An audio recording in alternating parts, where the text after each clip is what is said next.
Now we're going to take some time to start looking at the different administrative tools. We began to kind of talked about an overview of them, but in this section we want to look at Control Panel. Control Panel, remember, is a step beyond the Settings app. It does allow you to configure some more advanced configurations.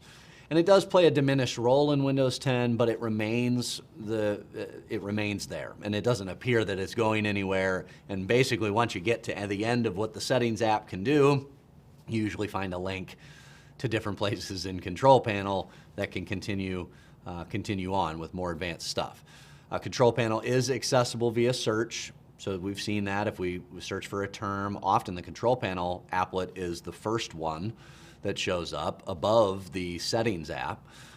You can also right-click the Start button to access that, power user or administrative menu, and you can then select additional options in the Settings app. Control Panel retains most of its design that was present in Windows 7 and beyond. That is the categories, along with subcategories, and then the individual common tasks that just take you, I think I said before, those are really just there to make it easier to find things. They're putting there what they think a common task would be, and so a user can click on that, but all it's doing is to take them to a particular subcategory or a particular set of options. So while this is pretty consistent with Windows 7, it is a place where we may frequently have to go in order to configure Windows. And so it's somewhere where you definitely want to be familiar with, as in the location of the different settings. All right, so let's take a more detailed look here at Control Panel. We just kind of jumped in quickly the last time, showed some searching, but I want to go through each one of these categories and talk about some of the settings that are inside. So the system and security is a very big category. Some categories are going to be bigger than others. This is very big. It has multiple subcategories. Security and maintenance is one of those subcategories. And this is where you can break this down. This is basically just a report about the firewall, about your antivirus, anti-spyware, user account control, and smart screen. Maintenance would be a report on performance and some of the other settings. Okay?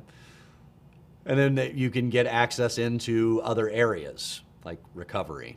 Okay? Go back here. You've also got links to some common issues or common things. This would be maybe a common thing, changing the user account control settings. The Windows Firewall. When you click on the Windows Firewall, you get a basic version of the Windows Firewall. You can still go in here and change notification settings. You can go into the settings of the firewall to allow particular apps or features through the firewall. You also, though, have a link to get into, with advanced settings, to get into the advanced firewall configuration. Okay? So that'll be into the system and security as well, as will anything and everything system related. So this is the old system properties from Windows 7 and on. It shows you information about your system, shows you your name and your domain or workgroup membership, has links to Device Manager, links to remote assistance and remote desktop, links to System Restore, which is in your System Protection tab, and then your advanced system settings are going to be where you can go and configure performance options, various displays. You can also configure the virtual memory and processor scheduling over on the Advanced tab, and then you've got some startup and recovery options is here as well. Okay? A lot of that has not changed. Power options in system and security. Okay? It's going to give you the ability to set up power plans, change when the computer goes to sleep. On a laptop, you're going to have a few additional options. File history, we will talk about in detail later, but this is essentially automatically copying files within certain libraries, and so it is backing them up. This was a new feature introduced in Windows 8.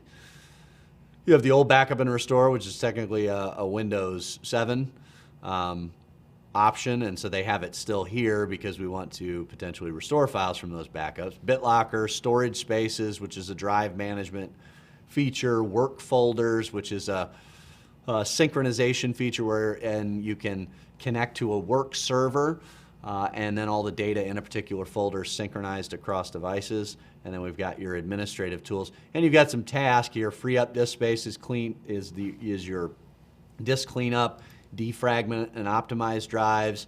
That shows you what we've got going on. Okay.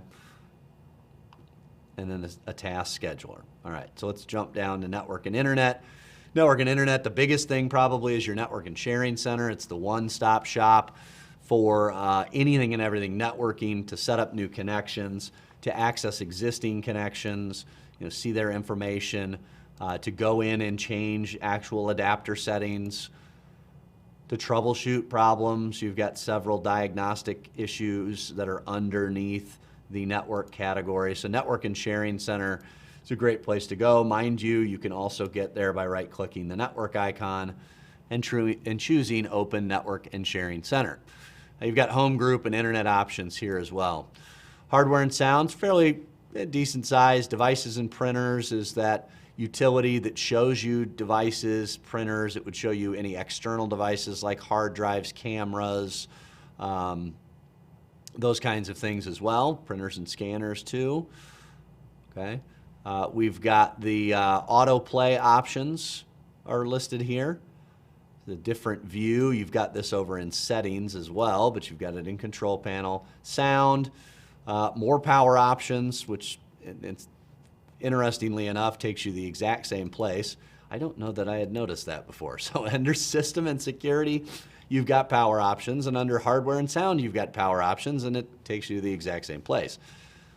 You can also see, as we see here, that you might have some control panel applets that show up based on a particular piece of hardware. So we've got an NVIDIA display adapter, and so it's going to go into the NVIDIA control panel. Okay, we've got Realtek audio sound card, and so we've got a control panel option for that. So we don't need to spend time looking at those because that's a particular product, not related to Windows, but the point is that stuff can show up. Programs and features, main place you're going to go to uninstall programs, to view updates that have been installed. You're going to go here to turn Windows features on and off. So I went in here to install Hyper-V. Okay, I could potentially go in here to install additional versions of .NET or PowerShell or whatnot. Right? Let's back up.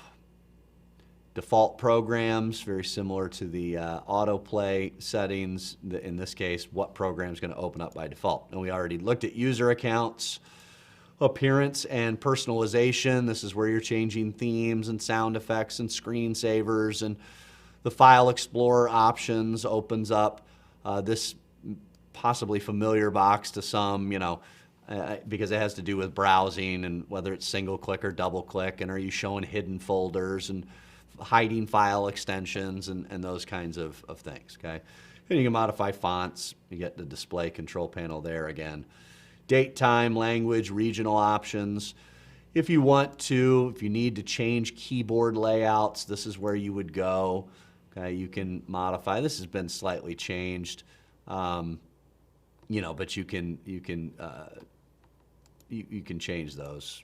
Okay, writings and how you group them. But we can add that language. If you hit advanced settings, then you're going to get into how am I going to go about switching between languages? And switching between languages not only switches between characters, but it's switching between the different keyboard layouts as well. Okay? And then you've got your ease of access. So, these groupings are similar to the settings app. If they don't use exactly the same names, but if I take a look at this, we've got system, we've got network and internet, we've got devices instead of hardware and sound, we've got personalization, we've got accounts,